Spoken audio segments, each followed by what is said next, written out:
Hey guys, डुल्न जानु आँटेको यसमा चिच्चाइ बोल्यो भने मात्र आवाज राम्रो आउँदो रहेछ। यसमा बसिरहेको घर हो, अलि राम्रोसँग देखाउँछु म। दिस इज अब हामीहरू जाने हो।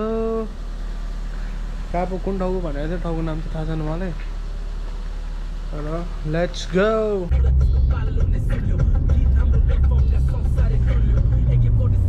जनवरी दुल्यो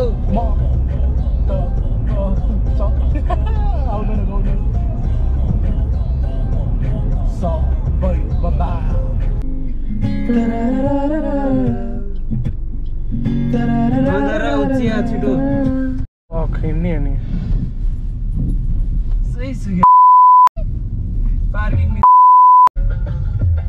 के छ विचार? हिँड्दिने स्विमिङ खेल्दिने हो? स्विमिङ त भन्दैन, बोट हेर न। फोटो राम्रो आउँछ नि, आउँदैन भने आज आउँदैन, पानी भएको राम्रो आउँथ्यो। लास्ट टाइममा त्यो बेला राम्रो आएको। ए सर,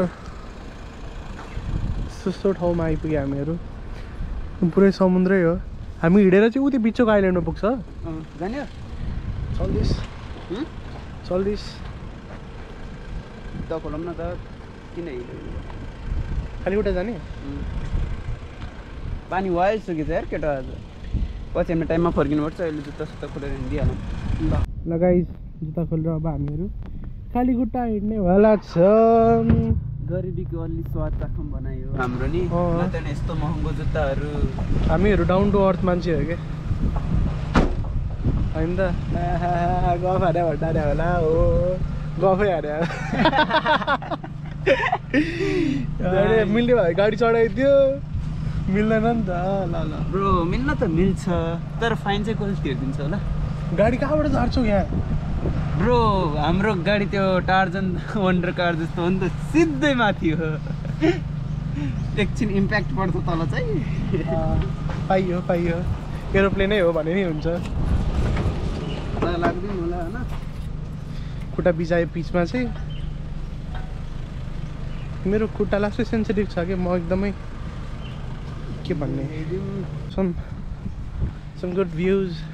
हामी लास्ट टाइम आएको बेला ब्रो पानी यहाँ पुगेको थियो कि, यो हिँड्दै गएको हामी।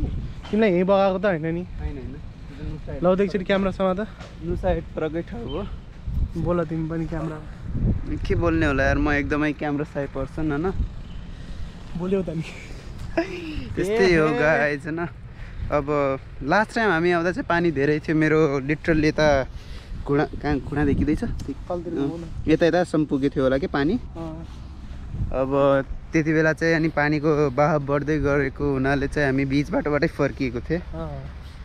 अनि म चाहिँ पानीको भने चाहिँ एकदमै सेन्सिटिभ मान्छे हो, रमाउन चाहिँ होइन। तर मेरो नेपट्युबमा अलि भाषण नि सुन्न सक्नुहुन्छ होला तपाईँहरू।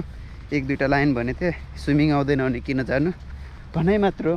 स्विमिङ त मलाई नि आउँदैन, ब्रोलाई नि आउँदैन। आउँछ आउँछ, धक्का हान्नु पर्ला क्या त्यसो ब्रोलाई। यता समुद्रमा धक्का हान्नु पर्ला। सक्का चाहिँ होइन ब्रो होइन, स्विमिङ आउँछ भन्दैमा अब मलाई नाच्न आउँछ भन्दैमा म बारमा नाच्न जानु भएन। म रक्सी खान्छु भन्दैमा रक्सी खाँदै हिँड्नु भएन। ब्रो नाच्न आउँछ भने यस्तो बारमा नाचिन् भयो नि त यार, साइड बिजनेस पैसा आउँछ यार। ब्रो मलाई त तिम्रोमा कसैले चिन्दैन होइन। ब्रो भाइरल हुन्छ नि त, म भाइरल भयो पनि चल्छ यार। म आफ्नो मुख लुगाउँछु अरे कि। त्यसपछि म प्लास्टिक सर्जरी गरेको छु। प्लास्टिक सर्जरी गराउनु पर्दिन। कोही त मलाई चिन्दैनन्, कोही चिन्न नि चाहदिनन्। चिन्छन् हौ चिन्छन्, मिस्टर असीम पाण्डे भनेपछि सबैले चिन्छ। भ्यू चाहिँ यताको राम्रो हुन्छ गाइज होइन। अहिले पानी कम भएर चाहिँ त्यस्तो समुद्रको त्यस्तो देखिँदै छैन, नत्र नि सही देखिन्छ यता। म यता अराउन्ड लाइक 5-6 टाइम आएको छु। 5-6 टाइममा चाहिँ म सेकेन्ड टाइम चाहिँ यसरी हिँडेर आइल्यान्डसम्म पुग्ने मौका पाउँदैछु गाइज। फर्स्ट टाइममा चाहिँ अलि दाइहरूको लाग्दा चाहिँ दाइहरू धेरै डराउनु भयो र पानीले पछि भगाउँछ भन्ने जस्तो कुरा गर्नुभयो। बिस्तारै हिँड्नु हामी किन। तर यो स्यान्ड चाहिँ हुन्छ नि, स्यान्ड जस्तो तल सरिरहेछ नि त, त्यसले गर्दा प्रपर ग्रिप नबन्दो रहेछ कि है।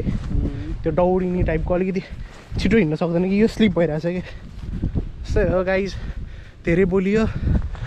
ल हाम्रो स्टोरेज नि धेरै बाँकी छैन, पछि अहिले एकछिनमा खिच्नुपर्छ। Bye. So guys, this is our final destination. It's an island. Huh? त्यही हो कन्सेप्ट चाहिँ तर रेकर्डिङ सुरु गरिसकेँ कन्सेप्टको बारेमा नभन ल हुन त एडिटिङ गर्ने मै हो अपुनको क्या अपुन त बोलेंगे भने जस्तो हुन्छ तर त्यही हो गाइस त्यही हो म टक्ला भइसक्यो यता कपाल पुरै झरेर यस्तै हो जिन्दगी भनेको अनि त्यसपछि ल्याएर हावाको आवाजले कस्तो आएको छ थाहा छैन मलाई म एकचोटि नोइज क्यान्सलेसन चेक गर्छु दिस इज द सिन मात्र देखाउँछु म किन देखाउनु पऱ्यो त्यहाँनिर एउटा यट छ I think that could be a fishing yacht mister Asim Pandey guys यता आइल्यान्डबाट फर्किँदैछौँ हामीहरू and it's raining a little bit and walking barefoot is I guess my worst decision खुट्टा यस्तो भिजाइरहेछ के हो small pebbles some sea shells that's all